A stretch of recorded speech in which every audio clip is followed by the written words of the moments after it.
knew something was wrong the moment I realized the room I woke up in was smaller than the one I fell asleep in.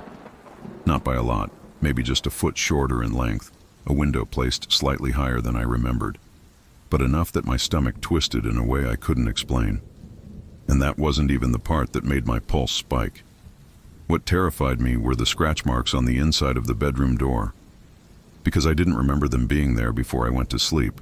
Sent by Tyler R., Cold Brook, New York. I had been backpacking for 3 weeks across upstate New York, taking cheap rides and staying in whatever places were affordable. By the time I reached the tiny town of Cold Brook, night had fallen and temperatures dropped below freezing. Most businesses were closed. The only thing still open was a small gas station with flickering fluorescent lights. That's where a man approached me, mid-50s, friendly, weather-beaten face. He introduced himself as Carl, said he had a spare guest room if I needed a place to crash. I should have declined. Anyone with sense would have, but I was exhausted, chilled, and desperate. His house sat on a quiet road that cut through the woods. A long, single-story structure with wood siding and mismatched windows. Inside was clean enough, a little cluttered, but harmless. The guest room had a bed, a nightstand, and a small lamp. Sparse, but fine.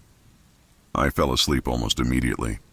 When I woke up to the subtly altered room, I told myself I was just overtired.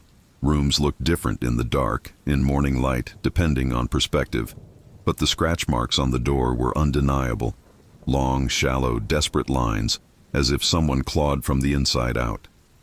I opened the door and the hallway outside was wrong too. A picture frame had moved an inch lower.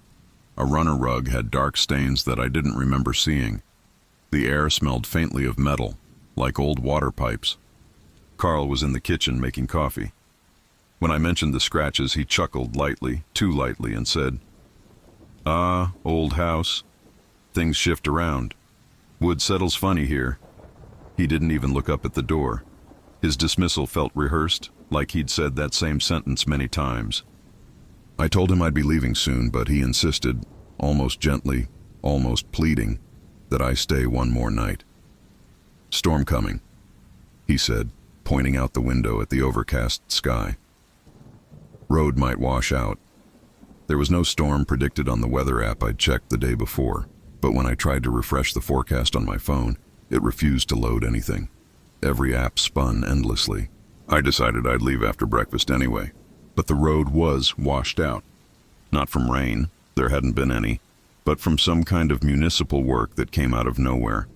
Backhoes blocking the road, men in orange vests waving traffic away, no alternative routes. And when I asked around, every answer I got was vague, like people were dodging the question. "Town's a little slow lately," one man muttered. "Best to stay put till it's cleared," another said, refusing to meet my eyes. Social isolation, people who knew something but weren't going to help me. Or couldn't. I returned to Carl's house reluctantly. That night, I noticed something tucked under the bed frame, a small wooden panel with a hand-carved notch. Not part of the bed, a piece of flooring pulled loose. My pulse spiked as I crouched down and pried it open. Beneath the floor was a cavity barely 10 inches deep and perhaps 3 feet long. Inside lay a single object, a tiny hand-carved figure. It looked like a person, legs together, arms at its sides, head tilted slightly. No facial features, no markings, just smooth wood except for grooves carved into the limbs. The moment I touched it, the temperature in the room dropped sharply, as if a draft blew through the solid walls. I felt something then, not a whisper, not a voice, but a pressure behind my thoughts, like an idea that wasn't mine trying to squeeze its way inside. I dropped the figure and shoved the panel back into place. That night, I couldn't stay still. The room kept adjusting. At 1:12 a.m., I woke to find the ceiling a few inches lower. At 2:03, the window looked smaller. At 3:40, the door had shifted slightly left, hinges now embedded deeper in the wall like they'd always belonged there. The house was rearranging itself around me, but the changes weren't random. They pulled me toward the feeling of that figure, the pressure in my skull, the sense of being watched from within. The parasite's rule became clear. It only altered the environment when you weren't watching. If you stared hard at a wall, a corner, a doorway, it would stay frozen. But blink, turn your head, close your eyes for a moment, and the edges would warp. Space would bend subtly inward. The air tasted sharp, metallic, each shift accompanied by a soft, signature sound. A faint dragging whisper, like wood sliding against wood inside the walls. The restriction was even more disturbing. It could only affect enclosed spaces, rooms, hallways, closets, anywhere the walls could tighten. And the escalation pattern was unmistakable. First the geometry warped, then the exits shifted, then the walls slowly closed in. I learned this the hard way. By 4 a.m., the room had shrunk by at least a foot on each side. I could see it visibly now. There was no denying it. The bed was pressed closer to the wall. The window frame touched my shoulder when I stood near it. The air had grown heavy, thick. That dragging, whispering noise drifted under the door. I tried to leave, but the door wouldn't open. It wasn't locked. The latch turned freely. But it felt like something had braced itself on the other side. A weight forcing the wood inward. I pushed harder. The door bowed slightly but didn't move. The scratch marks from the night before seemed deeper now. My heart raced. Sweat stung my eyes. I pulled the bed toward the window, intending to break it open, but the bed frame was now fused to the floor. Literally fused. The legs melted into the wood like they had grown there. I didn't notice the room had shrunk again until the light fixture brushed the top of my head. Panic surged. My lungs felt squeezed.